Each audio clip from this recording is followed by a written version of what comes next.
The scent of freshly planed cedar mingled with the crisp autumn air in Northwood, a town nestled deep in the verdant expanse of upstate New York. For Ethan Thorne, a master carpenter whose hands moved with the intuitive grace of an artist, this was the smell of home, of honest labor, and of a life meticulously crafted. His workshop, a sturdy timber frame structure behind his modest but immaculately kept house, was a testament to his dedication.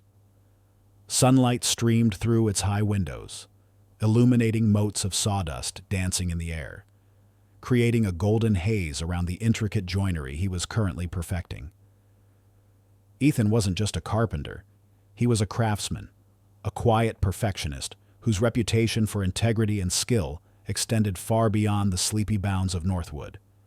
His pieces, whether a custom-built cabinet or a child's rocking horse, were imbued with a soulful quality, a reflection of the man who made them. His life revolved around two sons, his daughter, Lily, a bright-eyed, spirited 6-year-old with a cascade of fiery red hair like her mother, and his wife, Sarah, whose quiet strength and unwavering love were the bedrock of his existence. Their home, a quaint 2-story house with a porch swing overlooking a small, vibrant garden, resonated with the everyday symphony of a happy family. Lily's delighted squeals as she chased fireflies in the twilight, Sarah's melodic humming as she prepared dinner, and Ethan's deep, resonant laughter that filled the rooms. They were a beacon of normalcy in a world that often felt chaotic, a quiet haven where love was the most abundant crop. One particular afternoon, Ethan was in his workshop, meticulously carving a wooden bird for Lily. It was a robin, its breast plump and its tiny wings poised for flight, an ode to her fascination with the birds that frequented their garden. His brow was furrowed in concentration, his chisel coaxing delicate feathers from the raw block of maple. He wasn't simply carving wood, he was breathing life into it, imbuing it with a tenderness that only a father's love could inspire. Lily, perched on a stool nearby, watched with rapt attention, her small chin resting on her hands. When he finally presented it to her, the bird nestled perfectly in her palm. Her eyes widened, reflecting the intricate details. "Daddy, it's flying," she whispered, her voice a mix of awe and wonder, and the pure, unadulterated joy on her face was a reward far greater than any commission.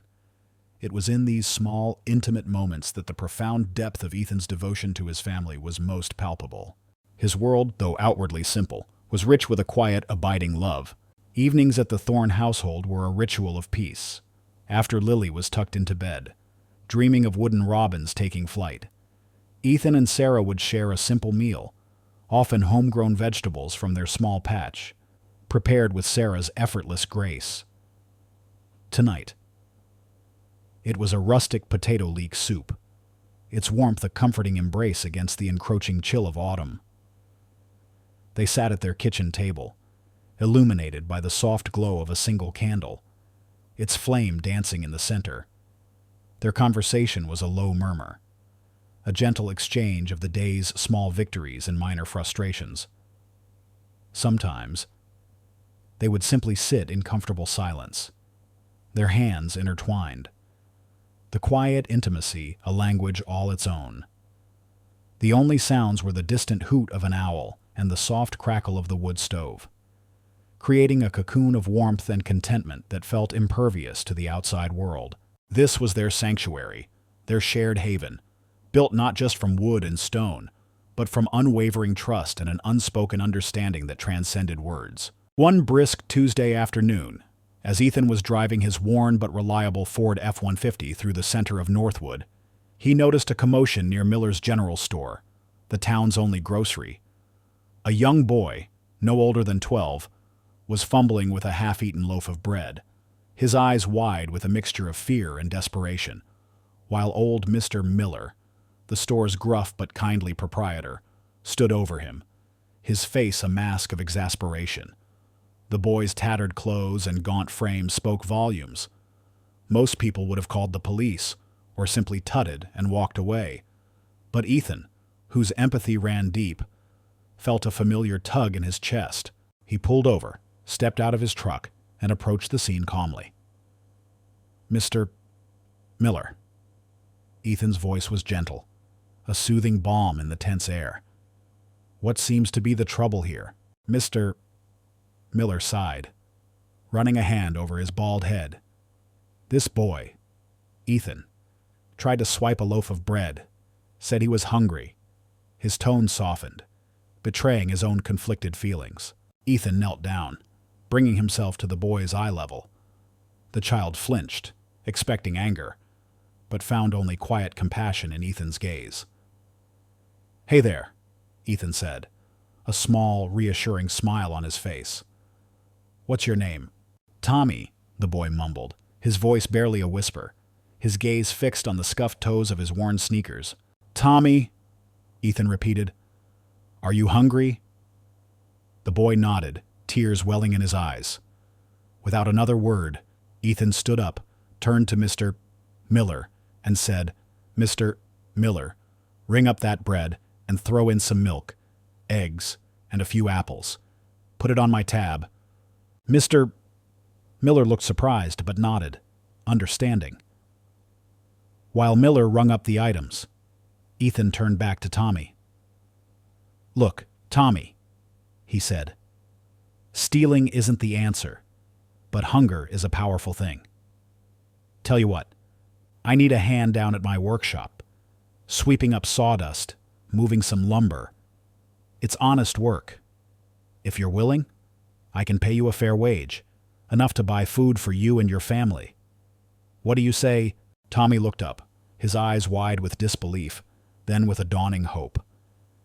He hesitated for a moment, then nodded vigorously. A silent, heartfelt agreement. "Yes, sir. Thank you, sir." Ethan clapped him gently on the shoulder. "No, sir. Just Ethan. And no need to thank me. Tommy, we all need a little help sometimes. Now, let's get you some food." This simple act of compassion, performed without fanfare or expectation of reward, spoke volumes about Ethan's character. It was his save the cat moment, a quiet testament to his inherent goodness and his unwavering belief in the dignity of every individual, no matter their circumstances. He didn't just provide charity, he offered a path to self-sufficiency, a chance for a young life to find its footing. However, beneath the placid surface of Ethan's idyllic life, subtle ripples of unease had begun to disturb the calm. For the past few months, he had been receiving anonymous letters, usually just a single, unsettling sentence typed on cheap paper, slipped under his workshop door or tucked into his mailbox. "Some debts are never paid," or "The past always catches up." Sometimes the phone would ring, and when he answered, there would be nothing but silence, or a low, distorted breathing sound before the line clicked dead. He dismissed them as harmless pranks, perhaps from a disgruntled former client, but a faint, persistent prickle of unease lingered. More unsettlingly, he had occasionally caught glimpses of a dark sedan, parked just out of sight, its windows tinted, a shadowy figure sometimes visible behind the wheel, watching his house. Whenever he tried to approach, the car would quickly pull away, vanishing down the winding country roads. It was unnerving, an invisible threat hovering at the periphery of his carefully constructed peace. These unsettling occurrences seemed to point to a long-buried secret, a festering wound from his past. Years ago, a bitter family dispute had fractured the Thorne clan. It revolved around a substantial piece of land, old Thorne family acreage that bordered a newly proposed highway expansion, making it immensely valuable. Ethan's great-grandfather, in his will, had stipulated that the land would go to the direct descendant who continued the family trade of carpentry and chose to live and work in Northwood, a clause designed to preserve their roots. Ethan, having lived and worked in Northwood his entire life, met the criteria. However, his cousin, David Thorne, a distant relative with a penchant for flashy cars and risky investments, had challenged the will, claiming a prior verbal agreement with an aging aunt that contradicted the written will. David, who had always viewed family as a means to an end, saw the land as his ticket to a lavish lifestyle. The legal battle had been brutal, protracted, and ugly. David had employed aggressive tactics, spreading vicious rumors about Ethan, questioning his integrity, and even attempting to bribe key witnesses. Ethan, with the help of a small-town lawyer who worked tirelessly pro bono, had fought simply for what was rightfully his, for the legacy his ancestors had intended. Ultimately, the court had ruled decisively in Ethan's favor, upholding the will's original intent.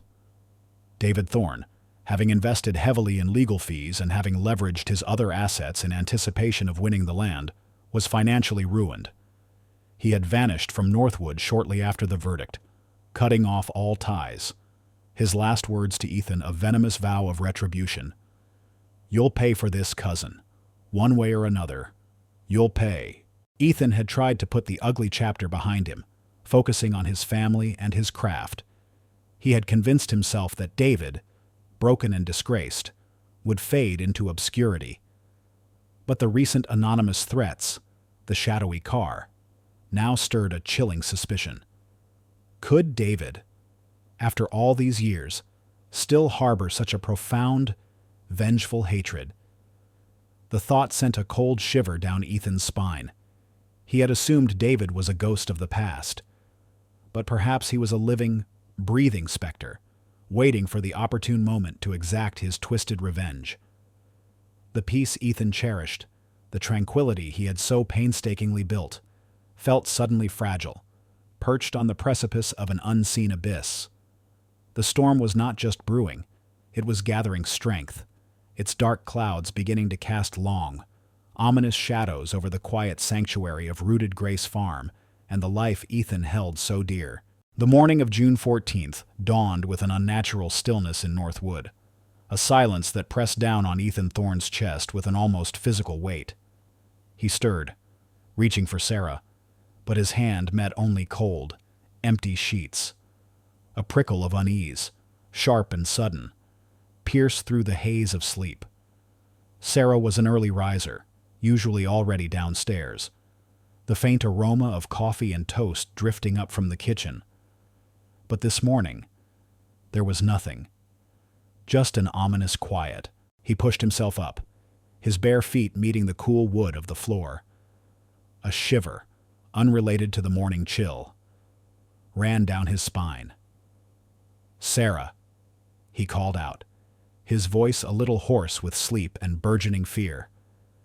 No answer. The silence of the house felt vast, predatory. He walked to their bedroom door, pushing it open slowly. The hallway was dark, the curtains still drawn in Lily's room across the way. He heard no sounds from her, no rustle of blankets or playful murmurs. A cold dread began to coil in his stomach. He descended the stairs, his heart beginning to thump a frantic rhythm against his ribs. Each step felt heavy, leading him deeper into an unfolding nightmare. The kitchen, usually bathed in the soft glow of dawn, was eerily dim. The back door stood ajar, letting in a draft of unnaturally cold air. A sharp, metallic scent, sickeningly familiar from a minor workshop accident years ago, pricked his nostrils. He flicked on the light switch, and the harsh fluorescent glow flooded the room, revealing the horror that instantly turned his world into shattered fragments. Sarah lay on the kitchen floor, a dark, spreading stain blooming beneath her, stark against the pale linoleum. A single ornate letter opener, one they had received as a wedding gift, gleamed chillingly beside her outstretched hand. Her eyes, usually so full of warmth and life, stared blankly at the ceiling, frozen in a silent scream. A strangled gasp escaped Ethan's lips, raw and tearing. "Sarah, no!" He stumbled forward, collapsing beside her, his hands hovering, terrified to touch, terrified not to. Her skin was cold, too cold. The scent of blood was overpowering now, filling his senses, choking him. He tried to speak again, to call her name, but his throat was constricted, his mind screaming a silent, desperate denial. This couldn't be real. not Sarah, not his Sarah. At that very moment, a cacophony of urgent knocks rattled the front door, followed by the blare of a police siren, impossibly loud in the still morning. Before Ethan could even process the sound, the door burst open. Uniformed officers flooded into the house, their faces grim, their movements precise and practiced. "Police don't move," a stern voice commanded. Ethan, still kneeling beside Sarah, numb with grief and shock, barely registered their presence. His world had narrowed to the lifeless form of his wife. He heard shouts, the click of a camera shutter, and then a pair of heavy boots stopped beside him. "Mr. Thorne," a detective's voice, gravelly and cold, cut through his haze. Detective Miles Corbin, a man whose reputation for relentless, almost obsessive pursuit of convictions was well known in Northwood, stood over him, his eyes devoid of sympathy. "We have a warrant for your arrest." Ethan looked up, bewildered. "Arrest? What are you talking about, my wife? Sarah?" He gestured vaguely to her. She's gone." "We know, Mr. Thorne," Corbin said, his voice flat. "And we have reason to believe you're responsible." Before Ethan could even protest, before his mind could fully grasp the enormity of the accusation, a uniformed officer roughly pulled him to his feet. He saw, through a blur of tears and disbelief. Another officer moving towards the pantry, then pulling out a bloody rag. "Found it." "Detective, just like the tip-off said." Ethan's blood ran cold. A tip-off. What tip-off, he tried to explain, to plead. But his words were choked, incoherent. "No, I didn't. I loved her. My daughter. Lily. She's upstairs. We'll handle the child." "Mr. Thorne," Corbin replied, his eyes narrowing. "Seems you were sloppy. The motive, the weapon, the evidence. It all points to you." Ethan was roughly handcuffed, the cold metal biting into his wrists. As he was led out of the house, he cast one desperate look back. He saw Lily's bedroom door, still closed, blissfully unaware of the tragedy that had just ripped her world apart.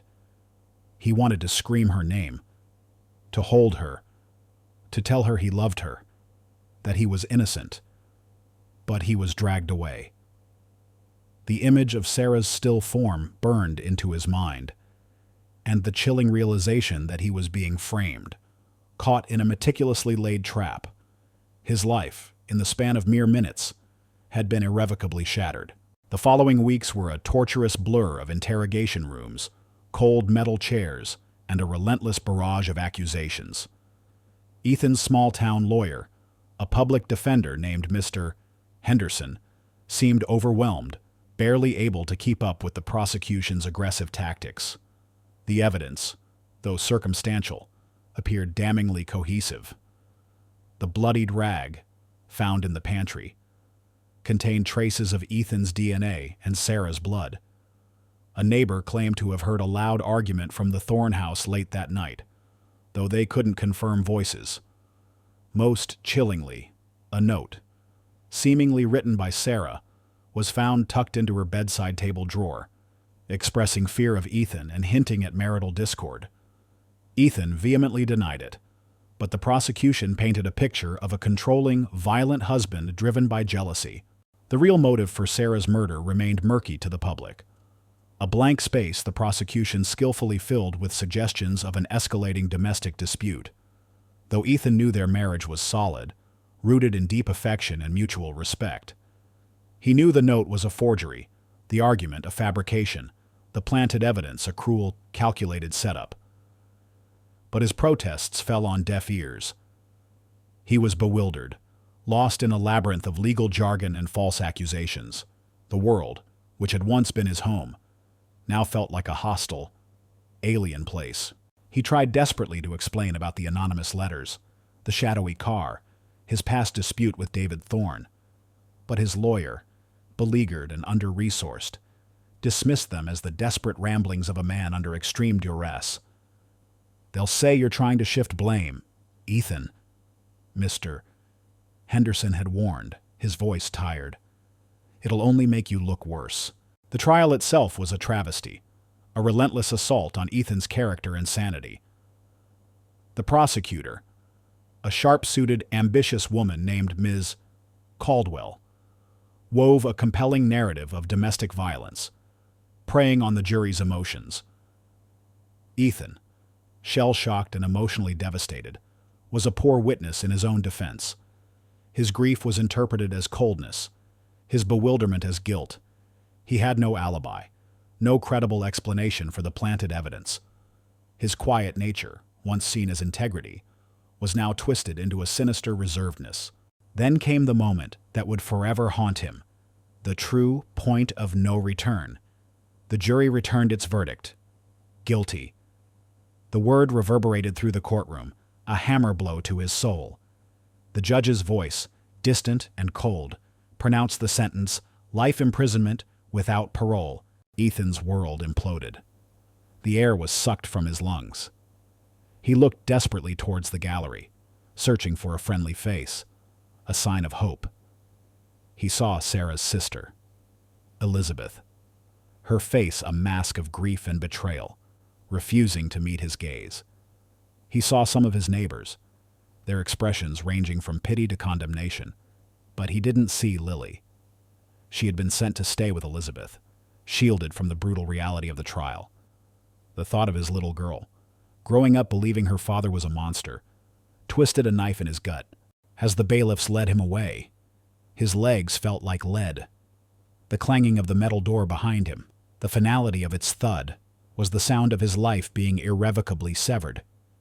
He was no longer Ethan Thorne, the loving husband, the skilled carpenter, the doting father.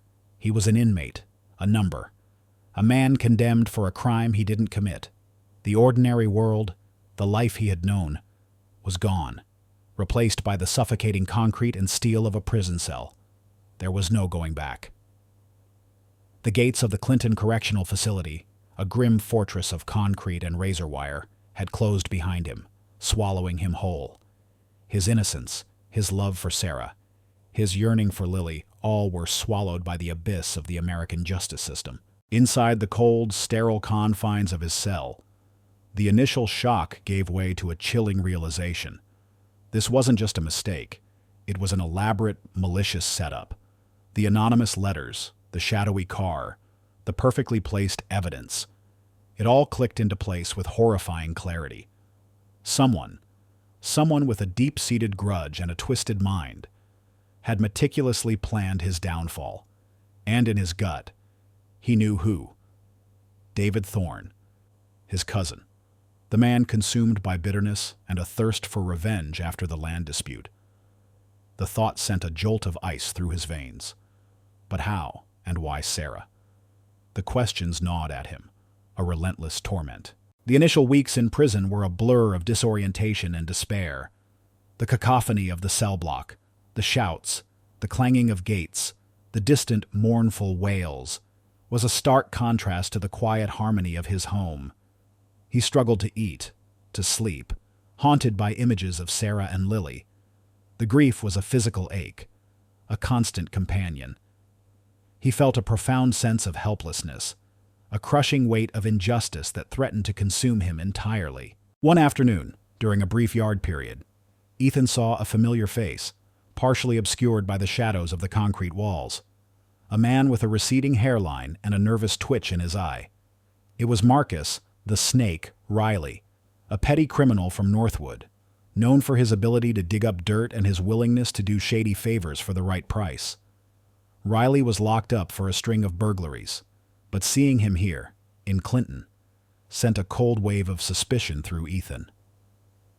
Riley had been a marginal figure in Northwood, but he was exactly the kind of person David Thorne might employ for dirty work.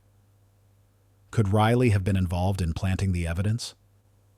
The thought was a chilling possibility. But for now, Ethan had no way to approach him, no way to confirm his suspicions. The prison system was designed to break spirits, to erase individuality. Ethan saw it happening to others around him, men losing hope, succumbing to the crushing weight of their sentences. He felt the insidious pull of despair. the temptation to simply give up. But then, an image would flash in his mind: Lily's bright eyes, Sarah's gentle smile. He couldn't give up. He wouldn't. Not for them. He had to fight. He had to clear his name. He had to reclaim his innocence, not just for himself, but for Lily.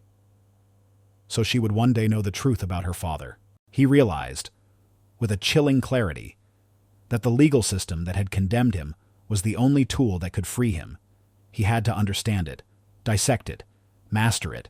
He had to become his own advocate, his own champion, because no one else would fight for him with the same fervor, the same desperate need for justice. The despair, instead of consuming him, began to solidify into a fierce, unwavering resolve. He might be trapped within these walls, but his mind, his spirit, would remain free, driven by an unshakable thirst for truth.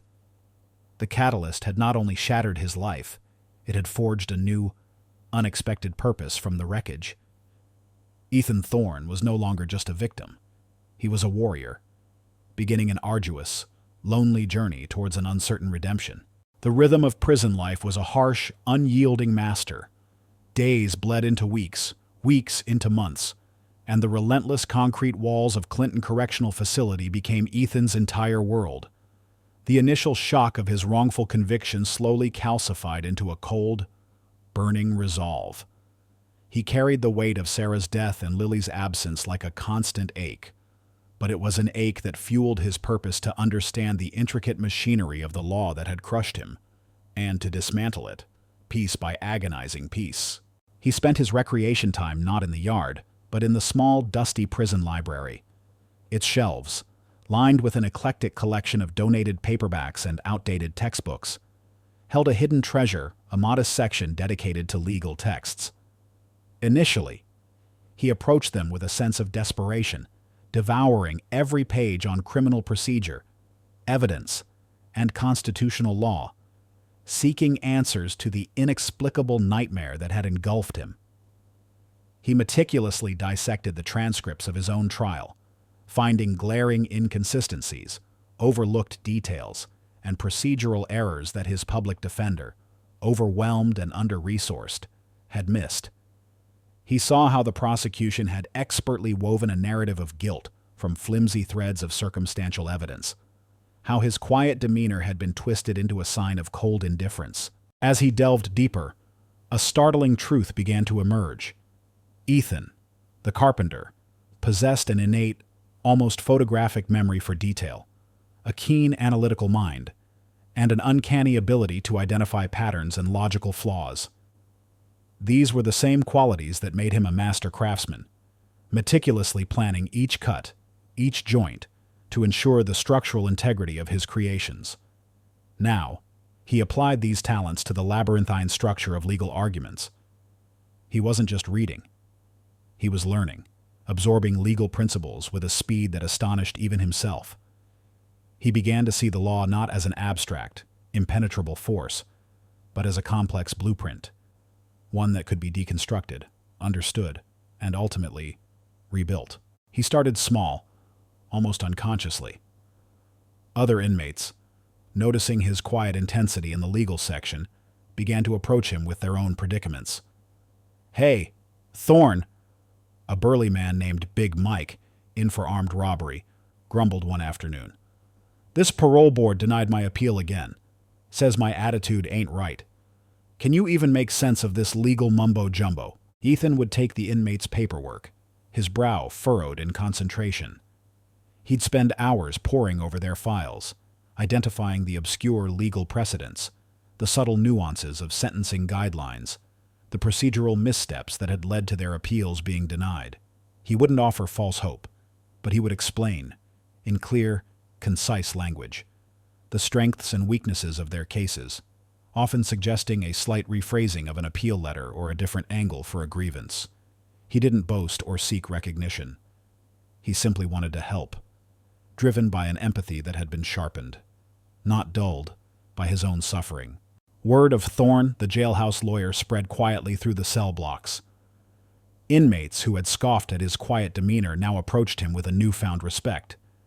He helped a young man wrongly accused of a cafeteria fight navigate the internal disciplinary process, pointing out a discrepancy in the guard's report that led to the charges being dropped. He assisted an older inmate, confused by a complex parole revocation notice, to correctly file an appeal that highlighted an administrative error, giving him a chance at an earlier release. These were small victories, contained within the walls of the prison, but each one further honed Ethan's skills and solidified his burgeoning reputation. He was revealing his talent not out of ambition, but out of necessity and a quiet, unshakable sense of justice. His natural unveiling, however, did not go unnoticed. One evening, during the sparse dinner service, an older inmate, Arthur Finch, watched Ethan carefully.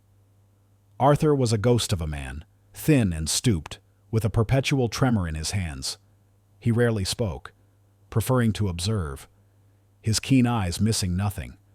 Before his incarceration for a white-collar crime decades ago, a complex embezzlement scheme that involved a sophisticated manipulation of trust funds, for which he claimed innocence but had failed to prove Arthur had been a renowned professor of constitutional law at a prestigious East Coast university, his mind a steel trap of legal knowledge. He had been a brilliant, if eccentric, academic, before a single catastrophic misjudgment had cost him his career, his freedom, and his reputation, leading to his disbarment. He saw in Ethan not just intelligence, but a rare combination of raw intellect and an unwavering moral compass. He saw a man who, despite the crushing weight of his circumstances, still possessed a fervent belief in justice. Arthur approached Ethan cautiously one day, as Ethan was studying a tattered copy of Black's Law Dictionary. "You have a knack for this, don't you, son?" Arthur's voice was raspy, seldom used. Ethan looked up, surprised. "I'm just trying to understand," he replied simply. Arthur chuckled, a dry, papery sound. "Understanding is the first step, but you, Ethan Thorne, you grasp the spirit of the law. You see beyond the statutes, into the principles." He paused, his eyes, sharp and intelligent despite their age, scrutinizing Ethan. "I was a lawyer, once. A professor. Lost it all. But I still remember a thing or two." And so began their clandestine mentorship. Arthur Finch became Ethan's silent tutor, his secret guide. During library hours, during yard time, whenever they could find a moment away from the watchful eyes of the guards and the pervasive hum of the prison, Arthur would quiz Ethan, challenge his interpretations, and guide him through complex legal theories. He introduced Ethan to the intricacies of appellate procedure, the nuances of evidentiary rules, the art of crafting persuasive arguments. Arthur, a disbarred lawyer, lived vicariously through Ethan's burgeoning legal prowess, seeing a chance to redeem a part of his own shattered past by guiding this innocent man. He tested Ethan rigorously, pushing him to analyze cases, spot logical fallacies, and synthesize information, effectively turning the small prison library into their own private, albeit unconventional, law school. Simultaneously, a dark counter-narrative was unfolding in the prison. Unbeknownst to Ethan, his cousin, David Thorne, adversary type A, had been incarcerated in the same facility for the past year. David, whose life had spiraled after losing the land dispute to Ethan, had eventually been caught in a complex fraud scheme, involving shell corporations and misappropriated funds. He was serving a 5-year sentence in a different block, his identity hidden within the prison's vast population, his pride too great to admit his current predicament. He had been seeking to appeal his own conviction, convinced he had been unfairly targeted, and had been discreetly asking around for an inmate with genuine legal acumen, someone who could work miracles with paperwork. Word of the new legal shark in the main block eventually reached David's ears through the prison grapevine. He heard stories of inmates winning small victories, of a quiet man named Thorne who could unravel complex legal knots. David, ever the opportunist, saw a potential tool, a means to his own freedom. He had no idea this Thorne was his estranged cousin, the man he had framed. His ego and self-absorption prevented him from seeing beyond the utility of this new, legal expert. David, notorious for his manipulative tendencies, began to send coded messages through a chain of intermediaries, a corrupt guard, then a trusted inmate who worked in the laundry service, finally reaching Ethan's block, testing Ethan's capabilities. The first message was a seemingly innocuous request for an interpretation of a complex parole statute. Ethan, unaware of the sender's identity, provided a concise, accurate analysis. The answer, passed back through the same chain, confirmed David's suspicions this Thorne was indeed gifted. Then came the direct proposition. One afternoon, a stocky, menacing inmate named Hammer, known to be David Thorne's muscle within the prison hierarchy, approached Ethan during yard time. Hammer's eyes, cold and calculating, fixed on Ethan. "Someone heard you got a head for the law." "Thorne," he growled, his voice a low rumble. "My boss. He's got a big problem. A real tangled web. He needs a sharp mind to sort it out. Offers good protection, comforts, if you help him." Ethan's gaze flickered to the other inmates, who subtly shifted away from Hammer, clearly intimidated. He sensed danger, but also an opportunity. "Who's your boss?" Ethan asked, his voice steady. Hammer chuckled, a dry, humorless sound. "Name's not important. Just know he's got influence. He needs help with an appeal. Says it's a frame-up, just like yours." The mention of frame-up sent a jolt through Ethan. Was this a test, or was it David? Truly, he decided to play along. To probe. "I only help those I believe are innocent," Ethan stated, his eyes unwavering. Hammer's face twisted into a sneer. "Innocence is a luxury. Thorne, my boss pays for results. He'll send you the papers. You read 'em. You tell him what you can do. No questions." The underlying menace in his tone was clear. This was not a request. It was an order. A few days later, a thick manila envelope was slipped under Ethan's cell door. Inside were reams of legal documents, court transcripts, and police reports related to a complex fraud conviction. As Ethan began to read, his blood ran cold. The defendant's name, partially redacted in some places, was undeniably familiar. And as he pieced together the details of the case, a terrifying realization dawned: the convoluted financial maneuvers, the manipulation of trusts, the desperate attempt to secure assets. It was all classic David Thorne. This wasn't a stranger. This was him, his cousin, his persecutor. Ethan's hands trembled slightly as he held the documents. The irony was a bitter, metallic taste in his mouth. The man who had meticulously orchestrated his downfall, who had robbed him of his wife and freedom, was now unknowingly seeking his help. The audacity, the arrogance, was breathtaking. David, consumed by his own self-importance, was blind to the identity of the very legal shark he sought to employ. But amidst the shock and simmering rage, a plan began to form, cold and precise. This wasn't just an opportunity to help a fellow inmate, as he had done before. This was a direct line to his enemy. This was his chance to get close, to gather information, to find the proof he needed. He would play the role of the impartial jailhouse lawyer, gaining access to David's innermost secrets, to his vulnerabilities. He would use David's own arrogance against him. The initial confrontation had begun, not with a bang, but with a silent, chilling exchange of legal documents, a prelude to the true unveiling. The path to his vindication now lay, impossibly, through the very man who had condemned him. Ethan, the victim, had just found his weapon. The air in Cell Block C, usually thick with the stale scent of disinfectant and despair, was now charged with a different kind of tension. Word had spread like wildfire an internal prison hearing was being held, a rare event, and it involved the Shark, the formidable inmate everyone knew as David Thorne. What made it truly unprecedented was that his legal representative was none other than the carpenter, Ethan Thorne, the quiet, almost mythical jailhouse lawyer from Block A. No one outside of Arthur Finch and Ethan himself knew the true, chilling relationship between the two. This hearing, ostensibly about a minor dispute over prison library access and a fabricated grievance against a guard, was David's cunning attempt to consolidate his power within the prison's shadowy hierarchy, using Ethan as his unwitting weapon. It was, in essence, a symbolic arena, a gladiatorial ring of wits where David intended to showcase his dominance, utterly oblivious to the true identity of his chosen champion. The hearing was set in a cramped, stuffy room usually reserved for disciplinary reviews. The air conditioner hummed fitfully, doing little to alleviate the oppressive heat. The judges were three stern-faced correctional officers, led by Captain Miller, a man known for his rigid adherence to protocol. A small group of select inmates, David's loyal enforcers, were permitted to observe, their presence a silent show of intimidation.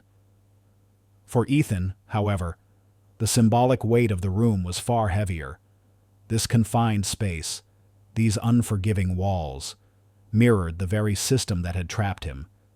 And now, here he was, forced to navigate its treacherous currents under the watchful eye of his tormentor. Ethan stood alone at a battered wooden table, his legal papers meticulously organized before him. Across from him sat David Thorne, resplendent in a freshly pressed prison uniform, a smug, self-satisfied smirk playing on his lips. He exuded an air of calculated confidence, completely unaware that the man he was subtly instructing, the man he was using, was the cousin whose life he had meticulously dismantled. David gestured grandly with his hands as he spoke, his voice booming with practiced arrogance, painting a picture of himself as a victim of petty bureaucracy. He believed he was controlling the narrative, orchestrating a display of his intellect and influence. Ethan, outwardly calm, felt a cold knot of dread in his stomach. He was facing not just a legal challenge, but a direct confrontation with the man who had stolen his family and his freedom. His solitude was absolute. Arthur Finch, his wise mentor, could only offer whispered encouragement during fleeting encounters in the library. The prison system, represented by the stone-faced Captain Miller and his officers, was indifferent to the personal drama unfolding before them, focused only on maintaining order. Ethan was truly on his own, navigating a minefield of deception and suppressed rage. Captain Miller cleared his throat. "All right, Thorne," he barked, addressing Ethan. "You've got 20 minutes to present your client's case. Make it quick. We've got other business." The time limit, a mere 20 minutes for a case David had deliberately convoluted, was a brutal constraint. It was designed to add pressure, to force quick thinking, to induce error. Ethan felt the clock ticking, each second amplifying the tension. He began by calmly outlining David's grievances, using the precise legal terminology Arthur had taught him. He spoke clearly, logically, his voice betraying none of the turmoil within. David, listening, nodded approvingly, pleased with his lawyer's competence. He leaned back, a predator watching his chosen tool work. As Ethan presented, he referred to the stack of documents David had provided for his appeal, not just for this internal grievance, but for his fraud conviction. He had spent countless hours poring over these papers in his cell, burning the midnight oil, driven by the desperate hope of finding something, anything, that could link David to Sarah's murder. He had memorized every detail, every date, every financial transaction. He picked up a specific document, a police report from David's fraud case, casually handed to him by Hammer weeks prior. It detailed a series of interviews conducted by federal agents. As he referenced it, his eyes scanned the text, his mind searching for an almost invisible thread. And then, it materialized. A single, seemingly insignificant detail, buried deep within a paragraph that had nothing to do with David's current prison grievance, yet everything to do with Ethan's past. The report stated that David Thorne had been questioned by federal agents in upstate New York, near Northwood, on the night of June 13th, roughly 18 hours before Sarah's body was discovered on the morning of June 14th. The agents had been investigating a complex money laundering scheme David was involved in, and their records showed him in the vicinity, having met with a co-conspirator. This was unusual, as David's official alibi during Ethan's trial had placed him hundreds of miles away in Florida, conveniently out of state. It also stated that David had been cooperative but evasive, refusing to provide concrete details of his exact whereabouts after the interview concluded late that evening. Ethan's heart hammered against his ribs. This was more than just a discrepancy. It was a bombshell. David's official alibi for the night of Sarah's murder was shattered. He had been there, in Northwood, or at least very close. The realization was a physical blow, a sudden cold wave of understanding that threatened to buckle his knees. His mind raced, connecting the dots: David's history of vengeance, his financial ruin, his desperate need for money, and now his proximity to the crime scene. The possibility that David was not just involved, but the orchestrator of Sarah's murder, solidified into a horrifying certainty. Simultaneously, as he turned the page, a faint, barely visible smudge of ink caught his eye. It was on a financial statement David had provided for his appeal, a page detailing a large, untraceable cash withdrawal made a week before Sarah's murder. Below the amount, a series of almost erased numbers. With his sharp carpenter's eye for detail, Ethan recognized the faint indentations, the ghost of a phone number pressed hard onto the paper. He mentally replayed the trial, the prosecution's flimsy evidence, the anonymous tip-off that had led to the bloody rag. Could this number be connected to the person who planted the evidence? To Marcus the Snake Riley. The thought was a chilling possibility. The pieces of the puzzle were beginning to fall into place with horrifying precision. Ethan's face remained impassive, betraying none of the seismic shift occurring within him. He felt a surge of cold fury, but he knew he couldn't show it. Not yet. He carefully folded the document, tucking it back into the file. He continued to argue David's grievance, his voice steady, even as his mind raced, processing this explosive new information. He understood David's arrogance now, his meticulous planning of the frame-up, his belief in his own untouchability. David had always been overconfident, always left a trail, however faint. He finished his allotted time, neatly summarizing David's case. Captain Miller grunted, unimpressed.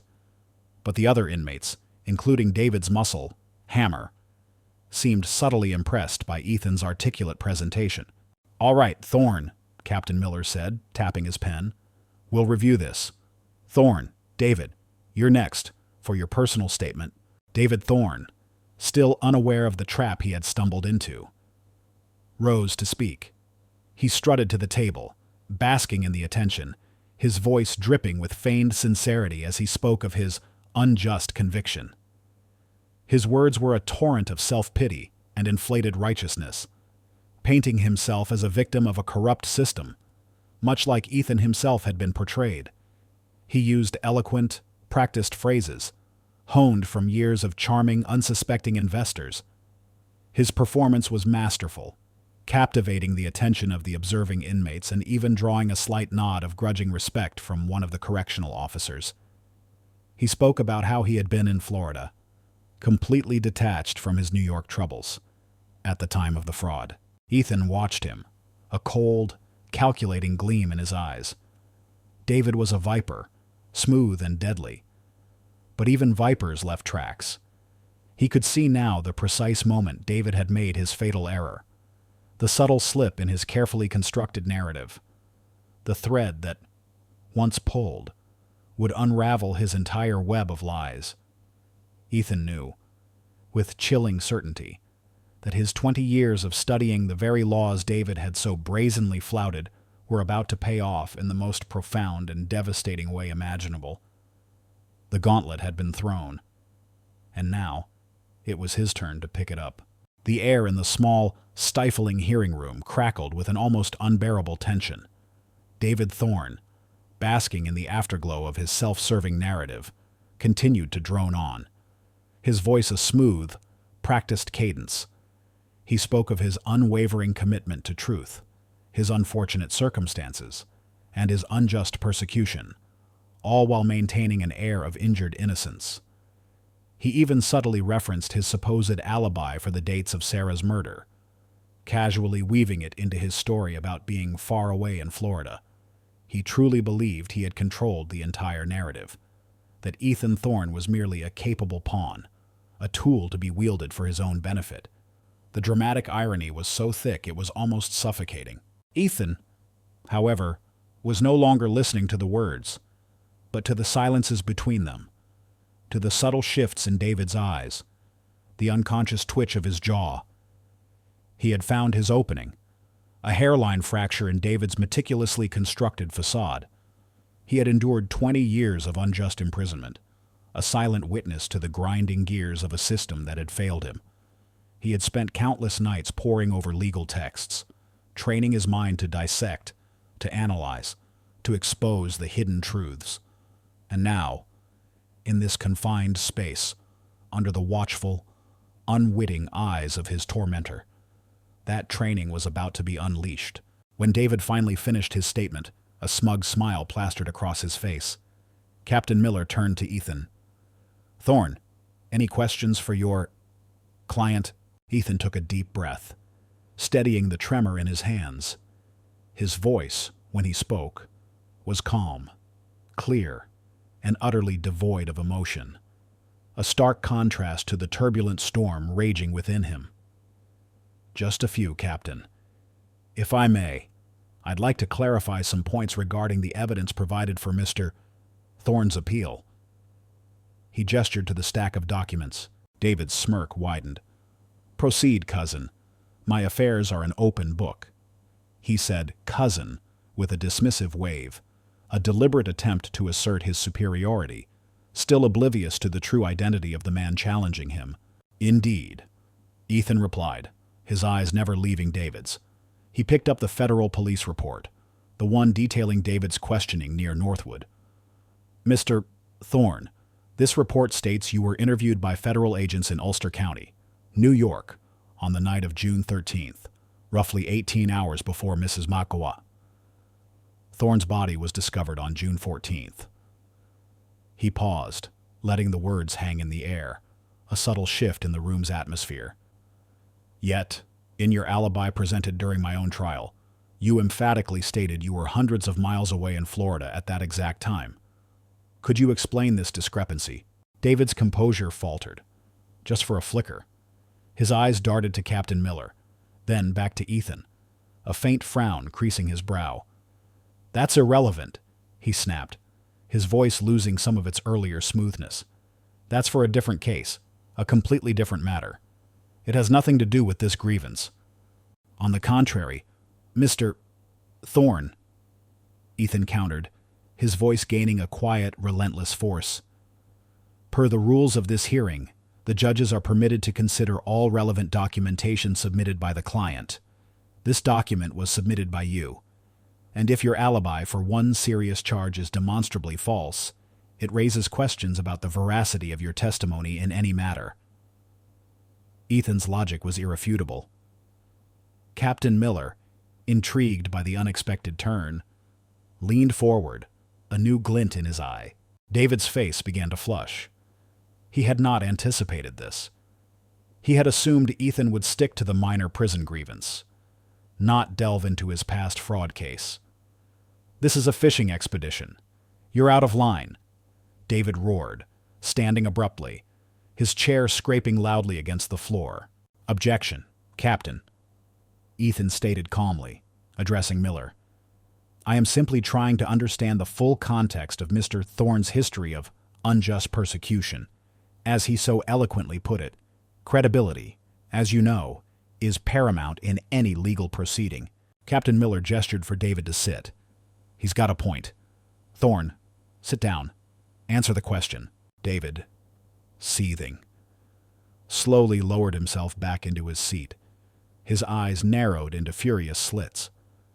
"Fine, I was in New York for business. A brief trip. It was a misunderstanding. My real alibi was valid." His voice was laced with a forced bravado. "Indeed," Ethan pressed on, his voice still low but with an undercurrent of steel. "And how convenient that your brief business trip placed you within an hour's drive of Northwood, the very town where Sarah Thorne was murdered just hours later." A murder for which I was wrongly convicted, I might add. The unspoken accusation hung heavy in the air. A collective gasp rippled through the small group of observing inmates. David's enforcers, Hammer included, exchanged bewildered glances. This was far beyond a simple prison grievance. This was the breath-holding moment. David Thorne, cornered, furious, and increasingly desperate, made his fatal mistake. He leaned forward, his voice dropping to a venomous hiss, intended only for Ethan, but audible to the silent, watchful correctional officers. You think you're so clever, don't you? Cousin still playing the innocent lamb. You deserved everything you got. That land was mine, and she always sided with you. Didn't she always so righteous? He spat the words, his face contorted with pure, unadulterated hatred. She got what was coming to her, and you rot in here for the rest of your pathetic life. Ethan's heart froze. The words, she got what was coming to her, spoken with such raw, personal malice, were a confession, a horrifying confirmation of his deepest fears. David had just revealed knowledge only the killer could possess. The intimate, cruel motive behind Sarah's death, a detail never released to the public. He had admitted his role, not just in the frame-up, but in the murder itself. The years of pent-up rage, the methodical study, the relentless pursuit of truth, it all culminated in this singular, shattering revelation. Ethan's eyes, burning with a cold, righteous fury, locked onto David's. He didn't raise his voice. He didn't need to. He picked up the financial statement he had discovered, the one with the faint indentations of the phone number. And this, Mr. Thorne, Ethan said, his voice cutting through David's sputtering rage, is a record of a large, untraceable cash withdrawal made 1 week before Sarah Thorne's murder. A withdrawal that, when cross-referenced with your phone records from the time, corresponds precisely to calls made to a burner phone used by Marcus the Snake Riley, a known associate of yours, who was incidentally incarcerated in this very facility just a few months ago for burglary. A man known for his ability to plant evidence for the right price. A tip-off about a bloody rag found in my pantry. Perhaps the pieces clicked into place with devastating precision. The faint indentations on the paper, the timing of the withdrawal, the identity of Riley. It was a trail of breadcrumbs David's arrogance had left for Ethan to follow. David Thorne's face went utterly blank. Then slowly, agonizingly, drained of all color, his eyes, fixed on Ethan, filled with a dawning horror, a chilling realization that he had just confessed, not only to a conspiracy, but to murder, to the man he had so cruelly wronged. The contempt in his eyes was replaced by raw, unbridled terror. He finally saw him, not Thorne, the jailhouse lawyer, but Ethan Thorne, the man he had betrayed, the man he had condemned.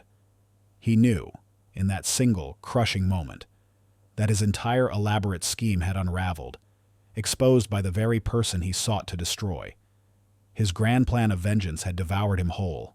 Captain Miller, who had been observing with increasing intensity, now sprang into action.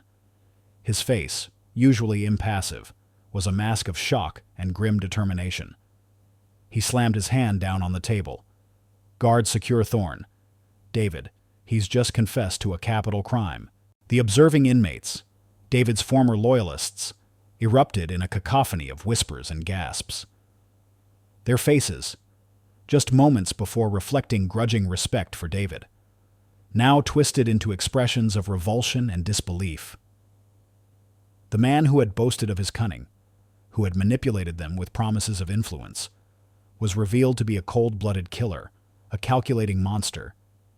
Their initial awe for Ethan, the jailhouse lawyer, transformed into outright awe and grudging respect for his sheer brilliance, his quiet, methodical dismantling of a seemingly impenetrable lie. David Thorne struggled against the guards, his cries of denial ringing hollow, pathetic. No, he's lying, it's a trick, he's insane. But his words held no weight. The chilling clarity of his confession, the damning evidence Ethan had so calmly presented, was undeniable. Ethan stood perfectly still, watching David being dragged away. He felt no triumph, no exultation, only a profound, bone-deep weariness and a quiet sense of fierce satisfaction. The truth, painstakingly unearthed from years of confinement and relentless study, had finally prevailed. The vindication was not loud or celebratory. It was a quiet, internal earthquake, shaking the foundations of his shattered world and setting them right once more. His battle, fought in the lonely confines of his mind, had finally yielded its bitter, beautiful fruit. The seismic shockwaves of David Thorne's onstage confession reverberated far beyond the confines of Clinton Correctional Facility. Captain Miller, a seasoned corrections officer who had seen his share of prison dramas, immediately contacted state authorities, detailing the unprecedented turn of events.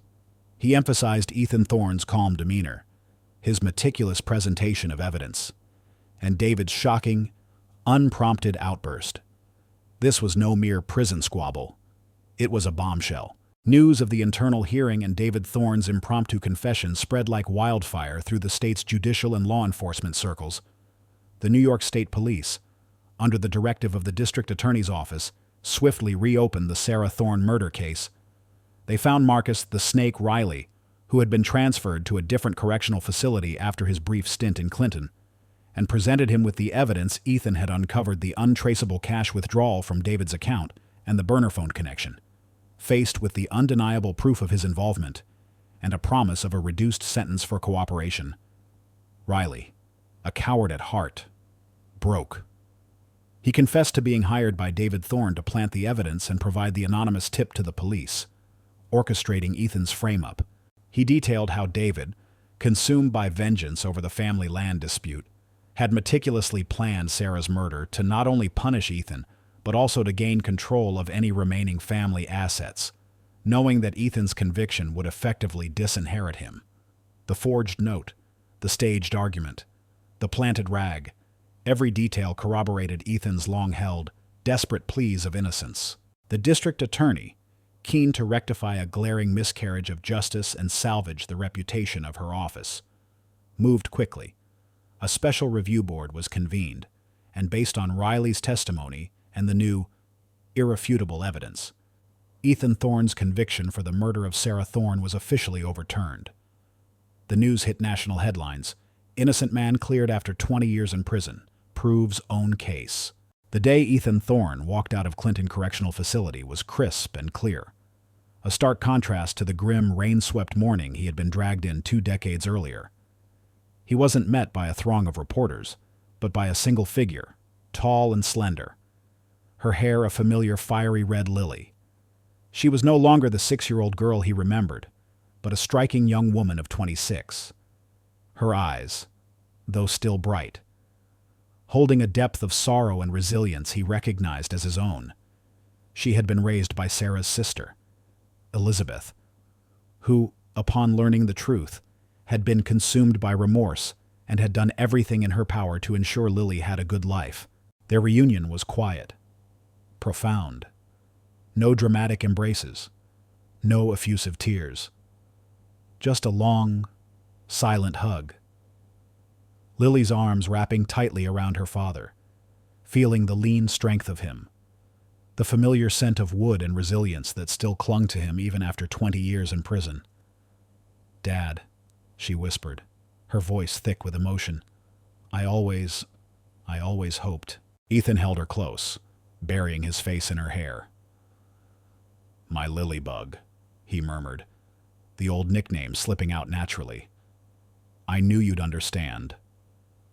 It was a moment that transcended time, a bridge built across 2 decades of unimaginable separation. David Thorne, adversary type A, now stripped of his arrogance and influence, faced a swift and brutal reckoning. The initial fraud charges, which had placed him in Clinton, were minor compared to the new indictment. He was formally charged with the first-degree murder of Sarah Thorne and conspiracy to commit murder, along with obstruction of justice. The evidence was overwhelming, and his desperate pleas of insanity and attempts to retract his confession were futile. At his new trial, The prosecutor played the recording of his outburst from the prison hearing, his venomous words a damning testimony against him. Marcus Riley's detailed account further cemented his guilt. The man who had once mocked Ethan's quiet integrity now stood broken and pathetic, a shell of his former self. He was convicted and sentenced to multiple life terms, ensuring he would spend the remainder of his miserable existence behind bars, stripped of all power and dignity, a fitting end for a man consumed by greed and hatred.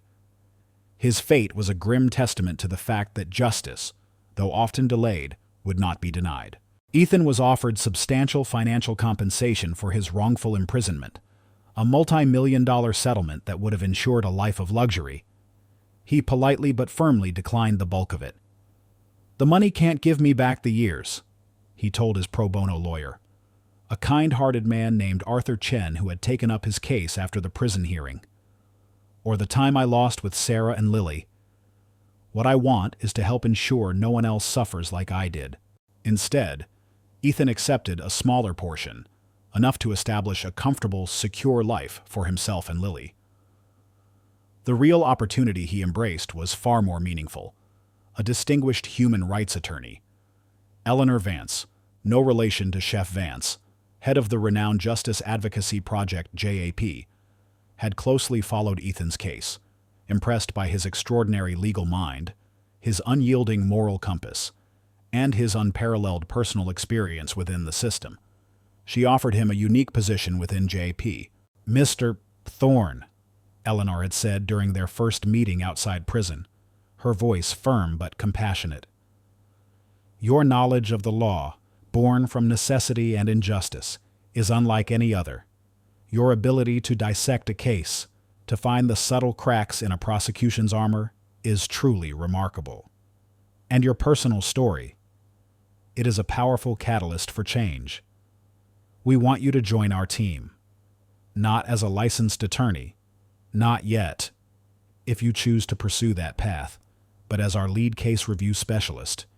You'll be instrumental in reviewing wrongful conviction claims, identifying potential pathways to freedom for others trapped within the system. You'll be the beacon of hope for countless forgotten souls." It was a chance for Ethan to turn his profound suffering into a force for good, to transform his personal tragedy into a universal triumph of justice. It was an opportunity not for material wealth, but for purpose, for meaning, for a chance to fight for others who had been as voiceless as he once was. A few weeks after his release, Ethan and Arthur Finch, his old mentor, sat on a bench outside a small, independent coffee shop in a quiet corner of Albany, New York.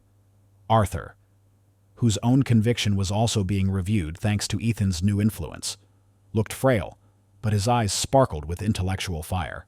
"You've come a long way, my boy," Arthur rasped, a rare smile gracing his lips. "From reading faded textbooks in a dusty library to dismantling a criminal conspiracy, you surpassed every lesson I ever taught you." Ethan took a sip of his coffee, its warmth a comforting sensation after years of lukewarm prison brew. "You taught me how to see, Arthur," he said, his gaze distant, reflecting on the long, arduous journey. "How to see past the noise, past the lies, to the truth hidden beneath. You gave me the tools, but more importantly, you gave me hope when I had none." "And you, Ethan," Arthur replied, his voice growing stronger. "You are living proof that the human spirit, when fueled by an unshakable belief in justice, can endure anything. 20 years. Ethan, 20 years. Most men would have broken. You built something stronger." Ethan turned to Arthur, his eyes filled with a quiet resolve. "Those years are gone. Arthur, I can't get them back, but I can use what I learned, what I endured, to make sure others don't suffer the same fate. My fight for justice isn't over. It's just beginning." He paused, looking out at the bustling street, a world he was only just beginning to rediscover. "I lost so much, but I found a new purpose, a way to honor Sarah, and to show Lily that true strength isn't about avoiding pain, but about transforming it." The conversation was brief, but it perfectly encapsulated the resolution of Ethan's ordeal. A new calm found not in forgetting, but in embracing his past to forge a meaningful future. 5 years later, the vibrant hum of New York City, a world away from the quiet solitude of Northwood, had become a symphony Ethan Thorne now embraced. He no longer operated a carpentry workshop, but the meticulous precision and unwavering dedication that had defined his craft now found a new, profound purpose.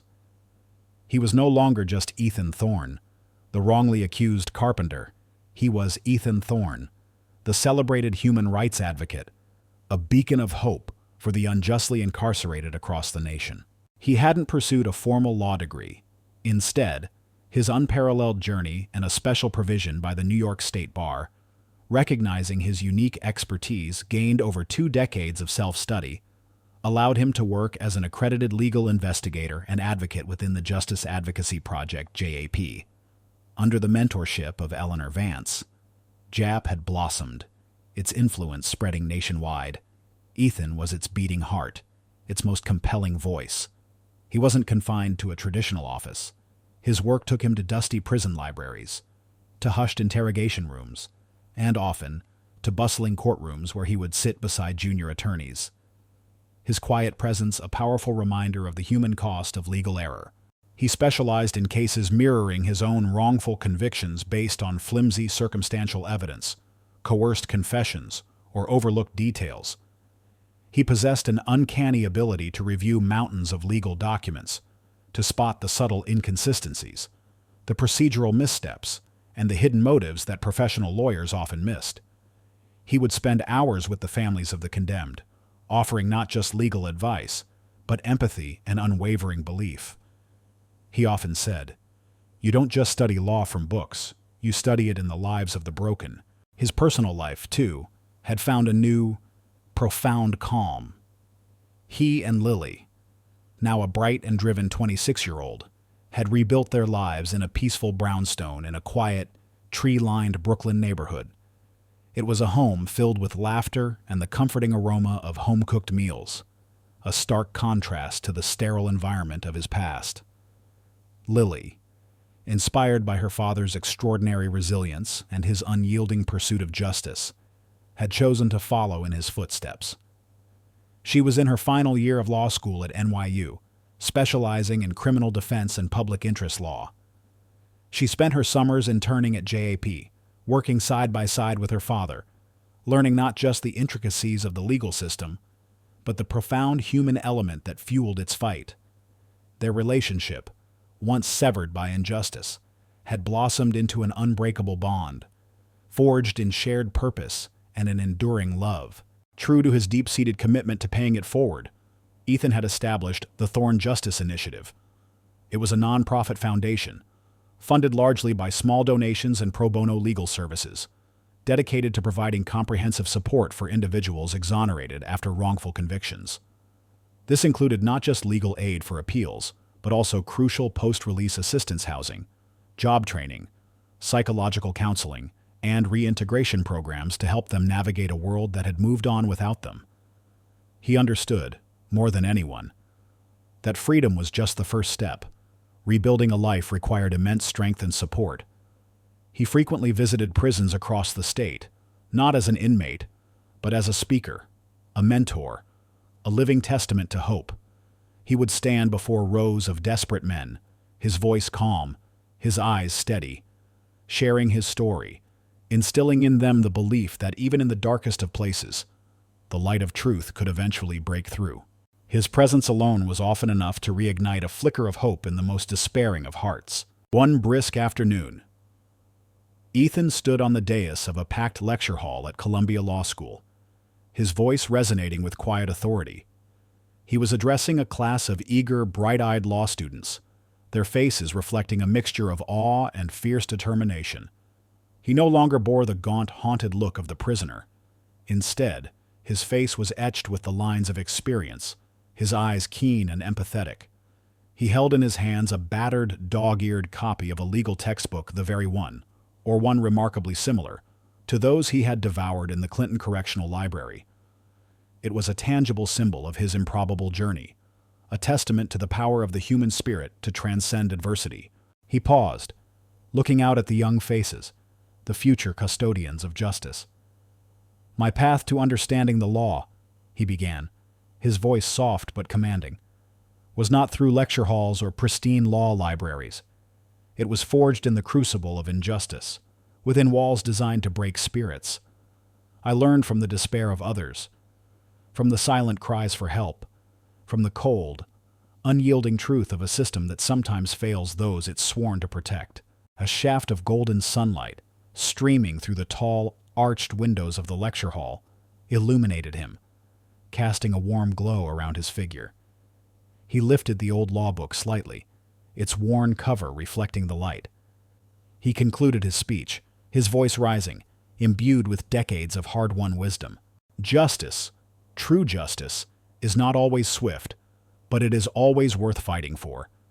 It demands patience, perseverance, and an unshakable belief in the truth. And sometimes, the longest journey to freedom, the most profound pursuit of what is right, begins with a single whispered no in the face of overwhelming injustice." He looked at the students, a gentle, knowing smile gracing his lips, and a silent promise in his eyes. The fight for justice was long, arduous, and often thankless. But standing there, bathed in the light of a new day, Ethan Thorne knew, with a certainty deeper than any legal precedent, that he would never stop fighting. If this story stirred your heart, if it reminds you that courage can alter destinies and that light always finds a path even in the deepest darkness, please leave a comment. Share this story with those who need inspiration. Like, subscribe, and hit the bell to never miss our upcoming stories.